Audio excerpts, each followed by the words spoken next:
Shalom à tous les frères et sœurs en Yehoshua Mashiach, notre Seigneur Jésus-Christ. Je suis le frère et sœur de l'île de la Réunion. Je suis docteur enseignant de la parole de Dieu en Yehoshua Mashiach, notre Seigneur Jésus-Christ. Salutations à tous ceux qui sont en Amérique, au Canada, en New York, que ce soit au Brésil, au Mexique, que ce soit en Angleterre, que ce soit au Portugal, en Espagne, que ce soit en France, que ce soit en Roumanie, en Bulgarie, en Suisse, que ce soit en Italie, que ce soit en Inde, que ce soit en Afrique, au Congo, Kinshasa, que ce soit en Côte d'Ivoire, que ce soit au Mozambique, que ce soit au Togo, que ce soit dans les îles de l'océan Indien, que ce soit dans l'île de la Martinique, dans les îles de la Caraïbe, de la Martinique, de la Guadeloupe, que ce soit dans l'Hexagone, que ce soit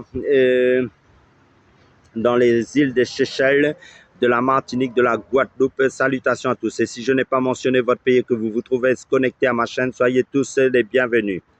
Donc, dans les vidéos précédentes, comme j'ai parlé des effets de la foi en Jésus-Christ, nous allons continuer dans le même thème. C'est une continuité aussi par rapport aux effets de la foi en Jésus-Christ. Donc, voyons maintenant un autre aspect de la foi d'après le livre d'Hébreux chapitre 1, verset 1, qui nous dit « Or, la foi rend présent les choses qu'on espère et elle est une démonstration de celles qu'on ne voit pas. » Donc, la foi est une démonstration des choses qu'on ne voit pas et une démonstration des choses qu'on espère. Donc, dans la foi, il y a l'espérance. Donc, comme vous savez, Jésus-Christ est notre espérance par excellence parce que Jésus-Christ revient prendre une église sans tache ni ride dans la sanctification et la paix. Parce que la Bible nous dit dans Jean chapitre 14, verset 1, Jésus-Christ dit en fait que vos cœurs ne se troublent point. Croyez en Dieu et croyez en moi. Quand je m'en serai allé, que je vous aurai préparé une place, je reviendrai, je vous prendrai avec moi, afin que là où je suis, vous y soyez aussi. Parce que la parole de Dieu nous dit aussi dans Romains chapitre 8, à partir du verset 25, si nous espérons ce que nous ne voyons pas, nous l'attendons avec persévérance, qui est notre espérance, si ce n'est le Seigneur Jésus-Christ. Amen, alléluia. Donc la foi, c'est une espérance. Qu'est-ce que l'espérance? La Bible dit que ce que l'on voit, on ne peut pas l'espérer. Si ton espérance, c'est une vie là, tu ne serviras pas Christ. Si ton espérance, c'est la terre, tu abandonneras la foi. Là, le livre d'Éphésiens, chapitre 4, nous dit, pour confirmer cela, que Christ, Jésus-Christ, est notre espérance en question. J'espère un jour voir Jésus-Christ, notre Seigneur Yehoshua Mashiach, son vrai nom en langue hébraïque. Rencontrer Jésus-Christ, notre Seigneur Yehoshua Mashiach, mon Dieu, mon Elohim. Passer notre éternité avec Yehoshua Mashiach, notre Seigneur Jésus-Christ. Amen. La foi est une démonstration des choses qu'on ne voit pas. Donc la foi est la matérialisation des choses qu'on ne voit pas. Toi, en tant que disciple, selon la grâce en Jésus-Christ que tu as reçu cette capacité en Jésus-Christ, en Yehoshua Mashiach, selon ta foi en Jésus-Christ, et cela dépend de ta foi. Pour confirmer cela, prenons le passage en tant que lecteur de la Bible que vous savez tous en tant que lecteur de la Bible. L'évangile de Marc chapitre 16, verset 17 à 18 nous fait voir et entendre clairement, et voici les miracles qui accompagneront ceux qui auront cru, ou encore ceux qui auront la foi.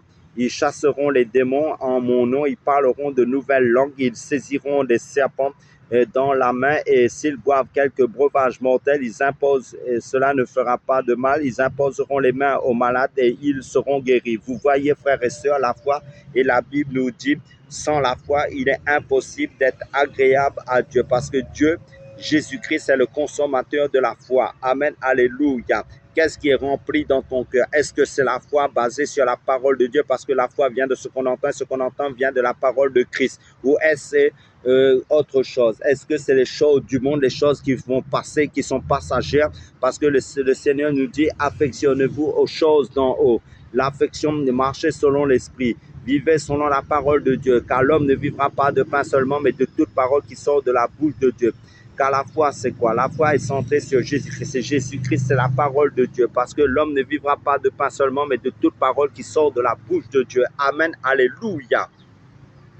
Donc, la foi est centrée, axée que sur Jésus-Christ, qui est la parole de Dieu. Nos cœurs, parce que la parole de Dieu dans le livre de Philippiens, chapitre 4, verset 8, nous dit que tout ce qui est vrai, tout ce qui est pur, tout ce qui est aimable, tout ce qui mérite l'approbation et digne de louange soit l'objet de vos pensées. Qu'est-ce qui fait l'objet de tes pensées? Qu'est-ce qui occupe tes pensées? Est-ce que c'est la parole de Dieu? Parce que la parole de Dieu nous dit, en fin de compte, au commencement était la parole, et la parole était avec Dieu, la parole était Dieu, elle était au commencement avec Dieu. Toutes choses ont été faites par elle, et rien de ce qui a été fait n'a été fait sans elle. En elle était la vie, et la vie était la lumière des hommes. Amen, alléluia. Cette lumière, c'est Jésus-Christ qui est la parole de Dieu. Donc, nous devons être, nos pensées doivent se préoccuper, être centrées que sur la parole de Dieu, ce que Jésus-Christ dit, pour être rempli que de la vie de l'Esprit. Parce que et Pierre avait compris cela. Il dira au Seigneur, Seigneur, à qui irions-nous? C'est toi qui as les paroles de la vie éternelle. Ça veut dire c'est toi qui es la foi par excellence. Et nous devons être focalisés de ce que toi tu dis. Nos vies doivent être focalisées, non pas sur nos pensées qui est contraire à toi, mais sur non pas les pensées charnelles, mais les pensées de l'Esprit. Et les pensées de l'Esprit, c'est la parole de Dieu. Parce que le Seigneur, tout ce qui sort de la bouche du Seigneur est esprit et vie. Parce que le Seigneur dira, mes paroles sont esprit et vie. La marche selon l'Esprit, c'est la marche selon la parole de Dieu, marcher dans la foi, baser ce que Dieu dit dans sa parole. C'est pour ça que quand Dieu a dit à Pierre, jette le filet dans tel endroit, le Seigneur et Pierre a écouté et a obéi à la parole de Dieu et il a pris beaucoup de poissons. De même, nous aussi, si nos vies sont axées centrées sur la foi en Jésus-Christ, ben, en fin de compte, nous verrons la gloire de Dieu. C'est pour ça que le Seigneur dit, si tu crois, tu verras la gloire de Dieu. Et parce que le Seigneur nous dit, soit que vous mangez, soit que vous buviez, soit que vous fassiez autant, faites tout pour la gloire de Dieu. Est-ce que tout ce que nous faisons est basé sur ce que Dieu nous dit de faire ou sur ce que nous voulons de faire selon la chair, selon les raisonnements humains, selon la philosophie humaine? Si ce n'est pas axé sur la parole de Dieu, conduit par le Saint-Esprit, parce que la parole, le Saint-Esprit ne fait que parler de la parole de Dieu, de la foi en Jésus-Christ. Donc la foi, c'est une ferme assurance des choses qu'on espère, une démonstration de celles qu'on ne voit pas. Amen, alléluia.